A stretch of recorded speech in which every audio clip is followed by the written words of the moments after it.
Welcome to the Going In Show, where we touch on subject matter most are scared to talk about. Yeah, a platform where we address racial and cultural relations from a hip-hop perspective. I'm independent recording artist Raw Proof. And I'm that fly cat, Pal Shadows, the general of the House of Hip Step. And this is the Going In Show. So let's go in, yo. Come on.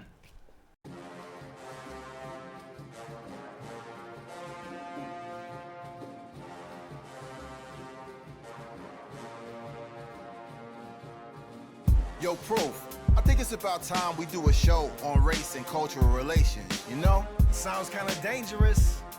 Yeah, but we gotta stay dangerous, you feel me? Get it together, we about to go in. Get it together, we about to go in. Get it together, we about to go in. Raw Proof, Pal Shadow, show them how we can win. Get it together, we about to go in. Get it together, we about to go in. Get it together, we about to go in. Raw Proof, Pal Shadows, we about to begin.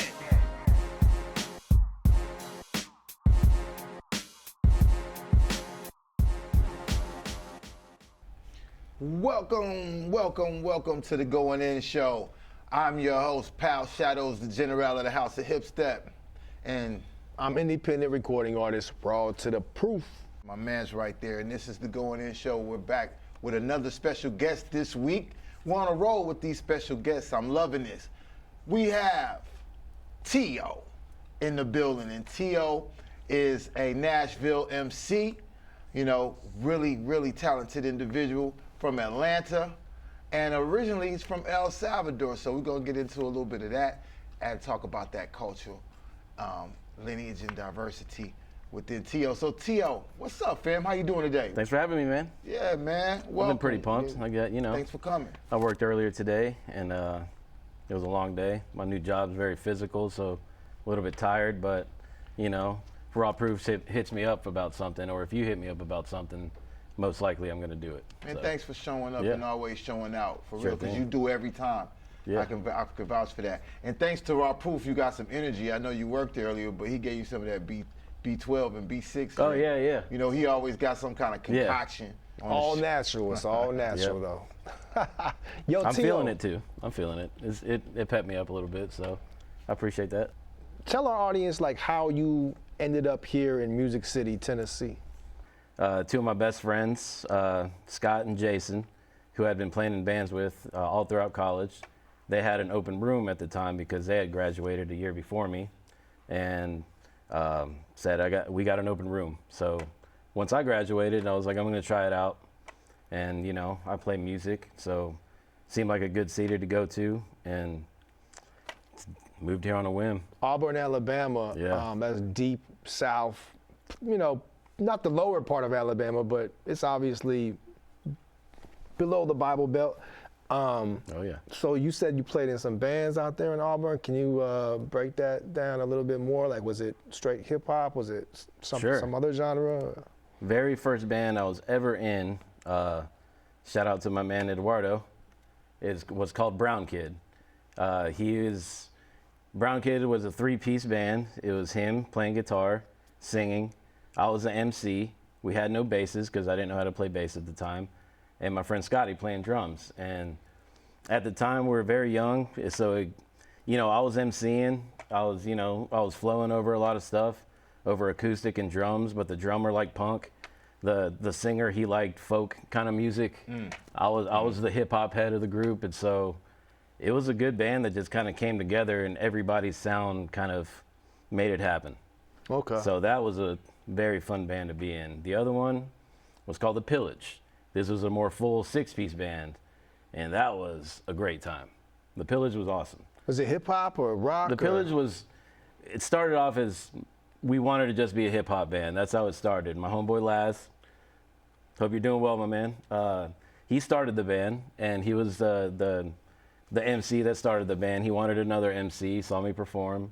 So we talked, and we wanted to put it together. Wanted to do full band hip hop, focus on just that. The people we had join, it was kind of like the other band. They were just, really just into their own genres. And the way we played, everybody's music kind of just ended up meshing with each other. So we did a lot of hip hop. We also did a lot of rock. We started to incorporate some really good cover songs towards the end of our run. Where is El Salvador geographically? It's on the Pacific side in Central America. Pacific side, yeah. So on the west side, basically. You know, Central America, it's tiny. It's probably, I don't know if like there's a country out there that's smaller than El Salvador, but it is. I think it's Mexico, Honduras, and then El Salvador, I think. Okay, gotcha. Oh man, I hope I got that right. I hope I got that right, man, because I'm gonna catch some crap for that if I didn't. And is there a big hip hop community there in El Salvador? I'm sure you could find it.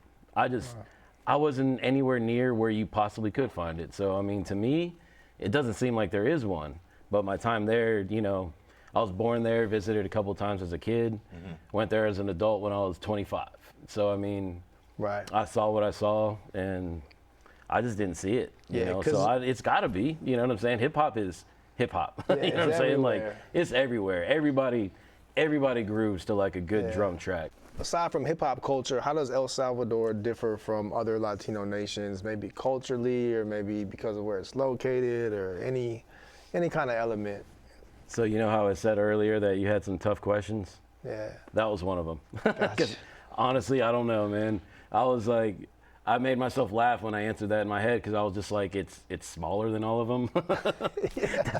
That's really all I got because, man, I'm bad about history. What about cuisine? What about cuisine? Oh, cuisine. I mean, yeah, we can definitely talk about some cuisine. That's culture, brother. That's Pupusas. Culture. Yeah. There's pupuserias. There's a couple of them around Nashville. You got to check them out. Break down the ingredients of a pupusa. So it's when you make a tortilla, they patty up the maíz. But when they're doing that process, before they fry it into a tortilla, they stuff it with different things. What kind of cheese? Is it mozzarella cheese? No, it's not mozzarella. It's similar. It's their own. Like El Salvador does have like their own like cheese, basically. Like it's not called El Salvador cheese like ours is American cheese, but it is phenomenal. It's got this weird little wine, buttery kind of flavor to it, and that's mostly what they use like for these. But they stuff them with different stuff too, like cheese, beans. They got this stuff called chicharron, which is pork, you know? Very familiar with chicharron. Oh, yeah. Yo, let's take a real quick break and grab something to eat. We'll be right back. Welcome to the Walls Art Park in Waverly, Tennessee, where art and nature meets. This is an art park for the artists to paint in at their own discretion. The park consists of 30 walls with 80 different places to paint. It is open to the public 365 days a year, from dawn to dusk. Annually, there is a spring paint jam, a summer paint jam, and a fall paint jam. Open to artists, and they come from around the state, the country, and overseas. Come out and participate. Support Waverly Walls. Welcome back to the Going In Show. I am Raw Proof. And I'm Pal Shadows, the general of the House of Hip Step. You already know what it is. So we are here with Tío, a Nashville MC. He's now officially a Nashville MC. Once you've been in the place 10 years or longer, you can claim it. That's the rule. And Tío, I want to ask you a quick question, more diving into the music aspect of things. Yeah, I just want to know what inspires you to start writing, recording. You also DJ. You've DJ'd for me before. Super dope. Good time. Just want to know, what got you started into the culture of hip hop music? Yeah, I'll start with why I started writing in the first place. So as a kid, at a very young age, I started to gravitate towards the music videos that I would see. First, the few being like Crisscross and stuff like that. And so, I wanted to do it for a talent show in the 5th grade. Parents wouldn't let me do it because they don't want to see a little kid rapping on stage, right? I get it.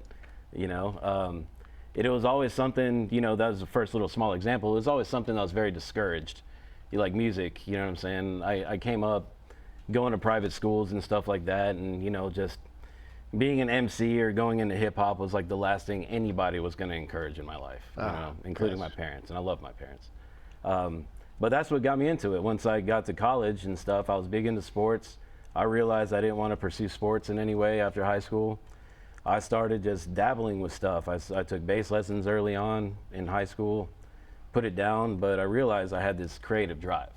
And so in college, met up with some people, just inquired about wanting to perform. Eventually, People let me do some vocals, some cover songs. Knew that I had, you know, a drive, and so I was just like, I got to develop the skill. I wanted to start writing.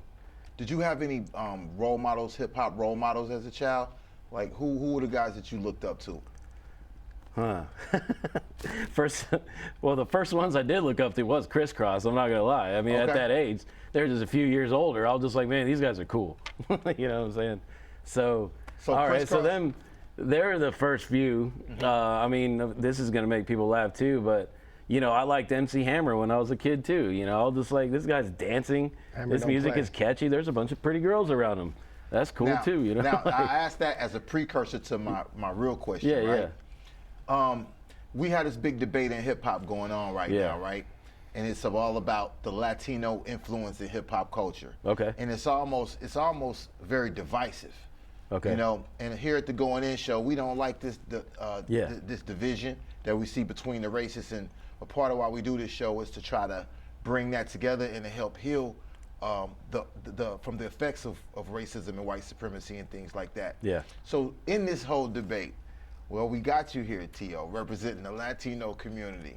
Yeah. You know, salute to all the Latinos out there watching the show, friends and family. Let me ask the question properly. What is your opinion on whether or not Latinos had influence during the creation of hip hop in this whole debate that we got going on? So I do, not that is what I believe, it's just what I feel like is the truth. I mean, hip hop originated as a Black American thing in New York. Everything else that kind of came from that afterwards, I feel was influenced and evolved from that. You know what I'm saying? Anything from, yeah, that's a tough question. Anything from the Spanish-speaking countries. I think the first like Mexican rap group I saw growing up was Delinquent Habits, and so I came to I was bumping realize, some of that today. yeah, those guys were great. You know what I'm saying? They had breakdance in their videos and stuff like that, and you know, and they rapped in Spanish and stuff like that, and so that was my first introduction to stuff that wasn't the original hip hop that I saw. You know what I'm saying? So just that timeline of seeing that stuff in order, I already just had this notion that like, well, it started off like this, but it looks like it's everyone's gonna like this. Like, how could you not like this? You know what I'm saying? Like as a kid, and It's funny that you say Delinquent Habits, because when you type in Latin hip hop into the search, the YouTube search, Delinquent Habits pops up Yeah. first song. And you know, I was very interested to hear your opinion on that, and what you had to say is very enlightening, because you said it's a Black American thing. I wasn't really expecting that, because a lot, you know, we have a lot of people who are really pushing against that whole ideology that Black Americans invented hip hop for whatever reason. People had a reason I'm not gonna assume.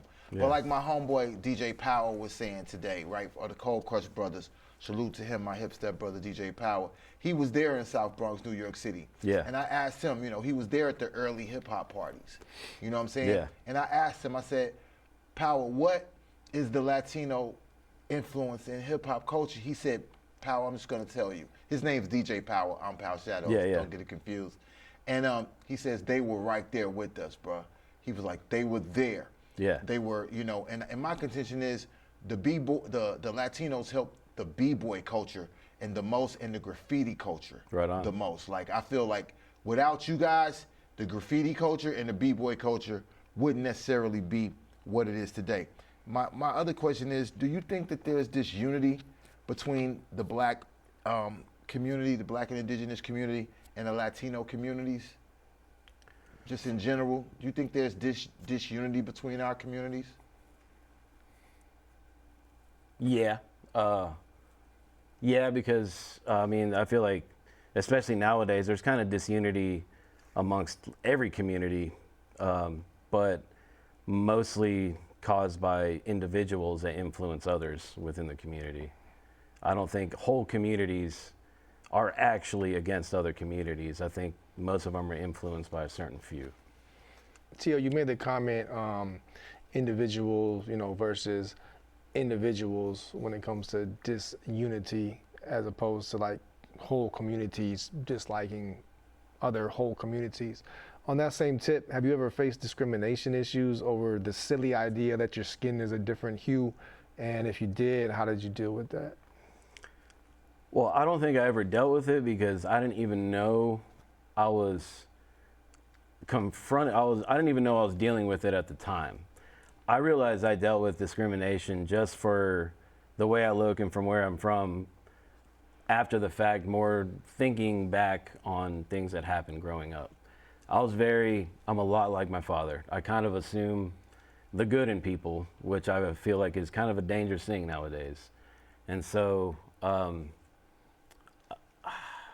that's a good question, Proof. Yeah, that's a tough one. That's a good answer, though, because a lot of people are very slick with it. They're very sly with their discrimination. And I mean, just for an example, you may fill out an application, and I've spoken to older people who have purposely not chose somebody because of their name on the application.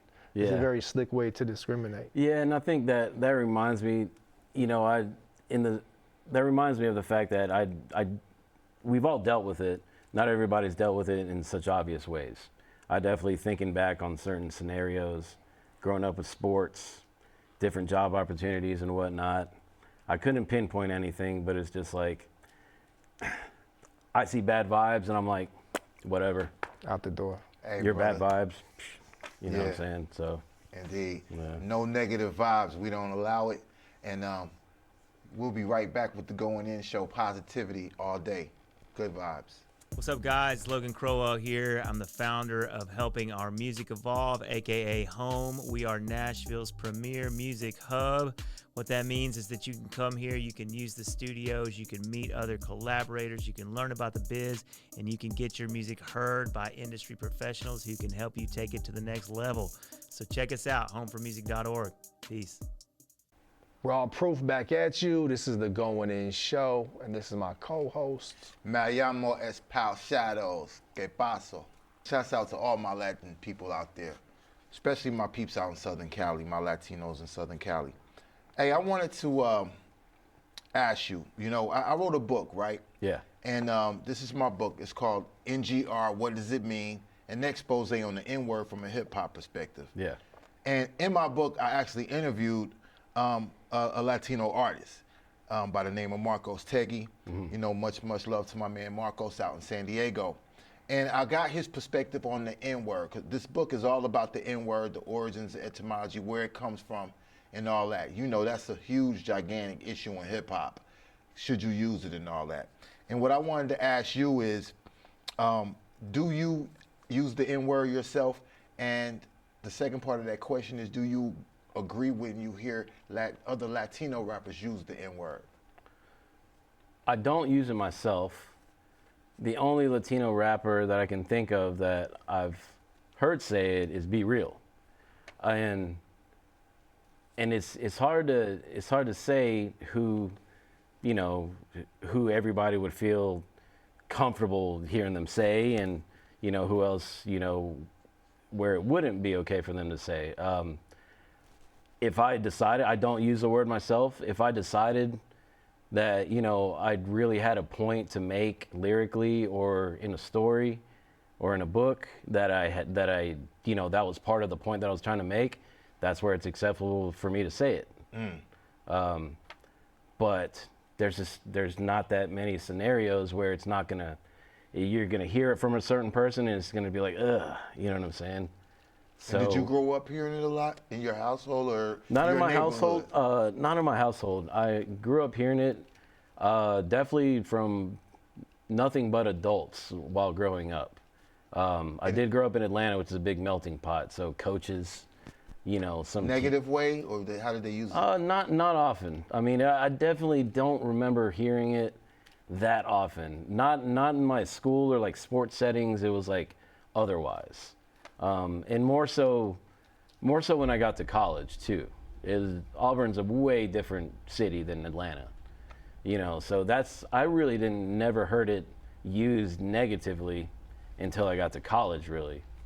Growing up in Atlanta, different story, big old melting pot. So Word. yeah, that's a tough one. Yeah. Yeah, because it's such a popular word Yeah. in the hip hop community right now. Yeah. And I always like to get people's take on its usage and Yeah. you know where they stand on that, right? So yo, Proof, I'm feeling it's about time to wrap things up. What do you think? Yeah, man. I appreciate T.O. coming through. T.O., I appreciate you. And yeah, man, I think we need to give some shout outs real quick. Come on. Yeah, let's do that. Let me give a big shout out to my girl Erica at Soul of the City on 101.5. You can check out that show from 5 to 7 p.m. every Thursday. Shout out to Conscious Beats, Just Vibes, and all the beat constructors across the Ville. And last shout out is for Young Gray, putting Nashville MCs and producers on 5th and Broadway, the Sky Deck on Thursday nights.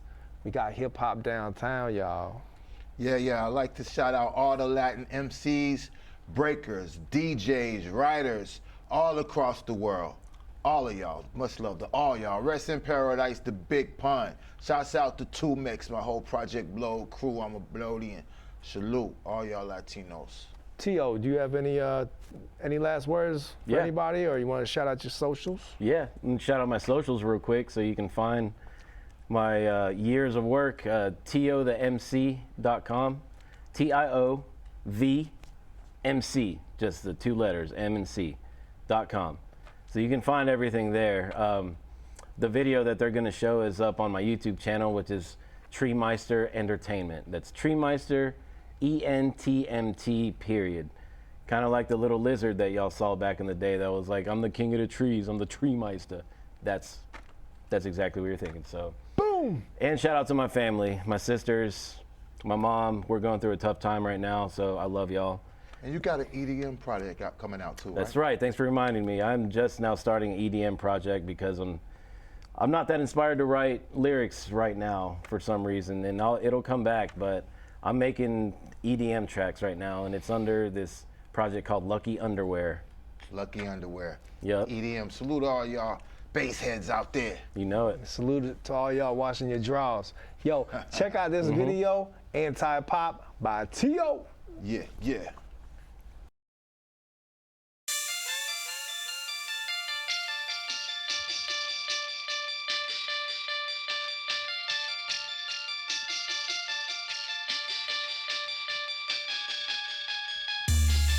They say that everything ends. I'm about to say to all my friends, like I have any anyway. I got family, whether it's extended, blood related, or whatever. Once I see the evil, I am quick to say never. Ever will I let a mother make me feel like I'm so damn wrong. Every single time I get a little clarity, yet I'm off. I'm seeing rocks fall off. What I thought was intact, maybe I'm the crazy one. Already thought of that. And it's true, I'm not here to argue with you, but I'd like to close the gap between people. What does that mean? No, I don't know. Not a damn genius, and I'm cool with it, bro. If my flows don't get 'em, my tenacity will. So beware of when I'm quiet, it's my time to chill. I'm the anti-pop, I'm the anti-trend, and I wonder why I don't fit in.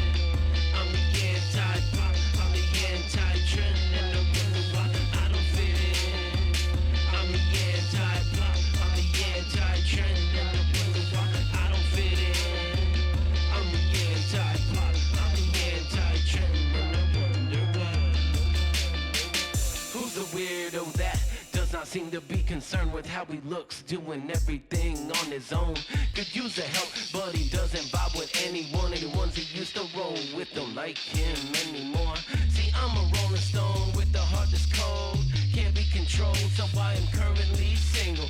Can't stress enough that I am not on either side. Y'all can keep on fighting, I'll just wait till we can ride. I only have a few things figured out, not all of it, one of which is status and how y'all like to worship it. Here's a tip, don't give a at least that's how I come off, more interesting than punk.